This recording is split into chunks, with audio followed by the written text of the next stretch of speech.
बिस्मिल्लाहिर्रहमानिर्रहीम। Dear students, अस्सलाम वालेकुम। हम पढ़ रहे हैं सी लैंग्वेज। आज हम 3 नंबर्स को ऐड करने का प्रोग्राम जो है वो बनाएंगे। इस प्रोग्राम को आपने गौर से समझना है। अगर ये प्रोग्राम आपको समझ आ गया तो नेक्स्ट जितने भी प्रोग्राम हैं वो ज़्यादा समझ में आ जाएंगे। इस प्रोग्राम को बनाने के बाद इसको आपने कंप्यूटर पर भी बनाना है ज़बानी। अगर ये प्रोग्राम समझ नहीं आएंगे तो आपको आगे बहुत ज़्यादा मुश्किल पेश आएगी। अब ये हमारे पास 3 नंबर्स हैं, एक है 10, एक है 3.5, एक है 20। इन 3 नंबर्स को हमने ऐड करना है। अब मैंने आपको ये बताया था, हर एक असूल बताया था कि हर नंबर के लिए एक वेरिएबल यूज़ करते हैं। तो हमारे पास यहाँ कितने नंबर्स हैं? 3 नंबर्स हैं। तो कितने वेरिएबल यूज़ होंगे? 3 वेरिएबल यूज़ होंगे। तो एक वेरिएबल इस नंबर के लिए, लेट से हम वेरिएबल का नेम रख लेते हैं ए। ये वेरिएबल का नेम रखा है ए। एक वेरिएबल हम इस नंबर के लिए रख लेते हैं, ये वेरिएबल है, ये नंबर है, तो इस नंबर के लिए ये वेरिएबल। एक वेरिएबल जो है हम इस नंबर के लिए यूज़ कर लेते हैं। तो हमारे पास 3 नंबर्स हैं तो वेरिएबल भी क्या हो गए? 3। तो इस असूल को आपने याद रखना है कि जितने नंबर्स होते हैं उतने ही वेरिएबल यूज़ करते हैं। अगर हम 3 नंबर्स को ऐड करें 10 + 20 30 और 3.5, ये आंसर इसका जो आएगा वो आएगा 33.5। तो आंसर में भी देखें एक नंबर बन रहा है, एक नंबर जनरेट हो रहा है। तो इस नंबर के लिए भी आपको एक वेरिएबल की ज़रूरत पड़ेगी। तो डियर स्टूडेंट्स, सबसे पहले आपने इसी प्रोग्रामिंग समझने की जो टेक्निक है वो यही है कि आपने यही अंदाज़ा लगाना है कि कितने वेरिएबल चाहिए।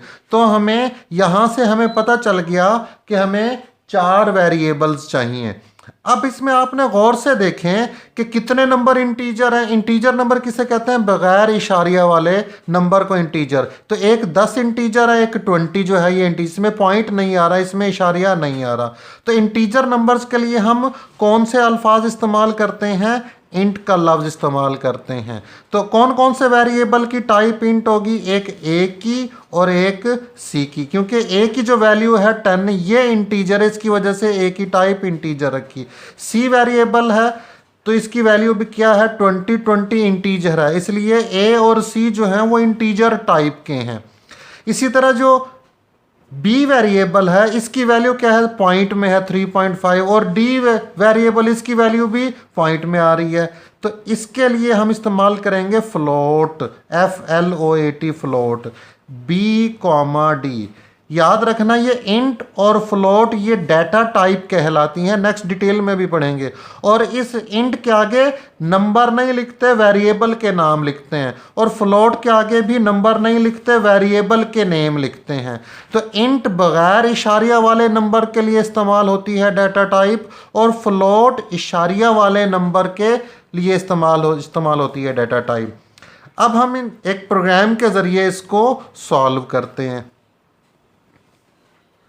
Hash include stdio.h standard input output dot h hash include, इस ब्रैकेट को क्या कहते हैं हम? एंगल ब्रैकेट, ये वाली यहाँ पर लिख देते हैं conio.h, फिर हैश चले वाइड VOID। तमाम अल्फाज हमने छोटी ABC में लिखने होते हैं, आगे छोटी ब्रैकेट। तो पहली 4 लाइनें ये तो हर प्रोग्राम में लाजमी लिखी जाती हैं।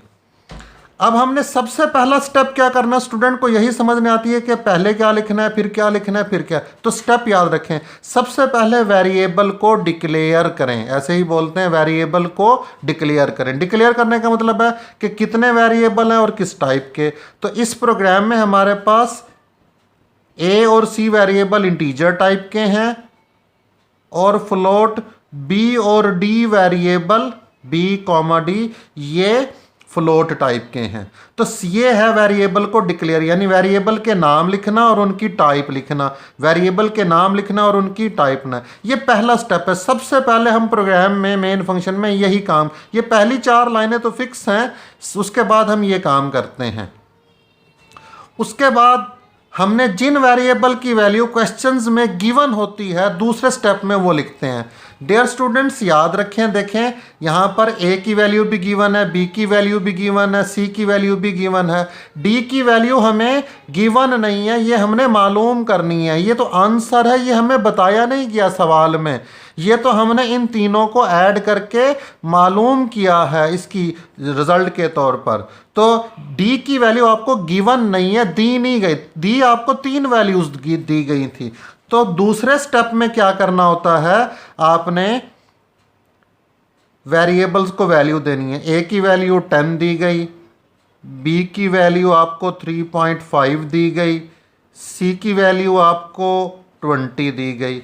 तो ये पहले स्टेप में क्या किया, स्टेप याद रखने हैं, मैं बार बार कह रहा हूँ, वेरिएबल को डिक्लेयर करना यानी वेरिएबल के नाम और उनकी डाटा टाइप। और दूसरे स्टेप में क्या करना है, जिन वेरिएबल की वैल्यू क्वेश्चन में दी गई है, आंसर में नहीं, क्वेश्चन वाले वेरिएबल की वैल्यू को लिख दें। और तीसरे स्टेप में आपने क्या लिखना है, फार्मूला लिखना है। फार्मूला क्या है, ए प्लस बी प्लस सी, यानी ए वेरिएबल, बी वेरिएबल और सी वेरिएबल की वैल्यू ऐड होगी, जो आंसर आएगा वो डी वेरिएबल को मिल जाएगा। ये फार्मूला लिखना है। नेक्स्ट स्टेप में क्या करना है, डी वेरिएबल की वैल्यू अभी कैलकुलेट तो हुई है लेकिन ये स्क्रीन पर शो नहीं होगी, प्रिंट नहीं होगी।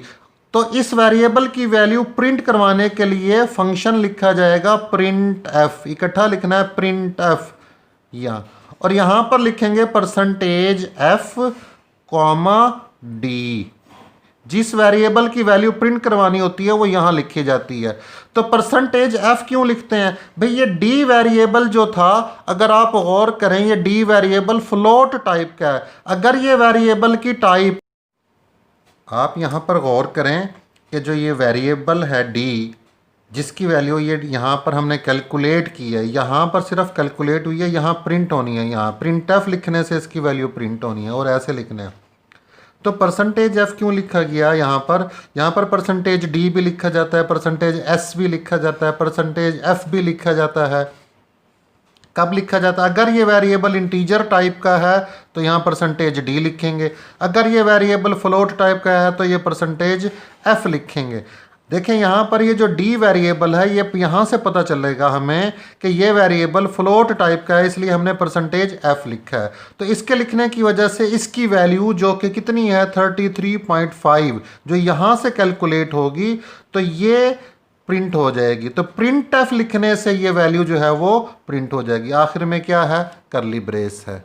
उम्मीद है आपको मेरा लेक्चर समझ आ गया होगा। आपने इसको कंप्यूटर पर करना है, इसका प्रैक्टिकल भी करना है, लेकिन कंप्यूटर पर करने से पहले आप इसको ज़बानी याद करें और कागज़ पर ज़बानी, हर प्रोग्राम को ज़बानी याद करके पहले कागज़ पर लिखें, फिर ज़बानी कंप्यूटर पर इसे कोड करें, कंपाइल करें और रन करें, और उसके आउटपुट को भी चेक करें और उसे अंडरस्टैंड करें।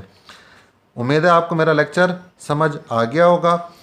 अगर आपने अभी तक मेरे चैनल को सब्सक्राइब नहीं किया तो मेरे चैनल को जल्दी से सब्सक्राइब करें, ताकि और नोटिफिकेशन बेल पर क्लिक भी कर दें, ताकि हर नई आने वाली वीडियो का नोटिफिकेशन आपको मिल सके। नेक्स्ट लेक्चर में मुलाकात होगी। अल्लाह हाफिज़।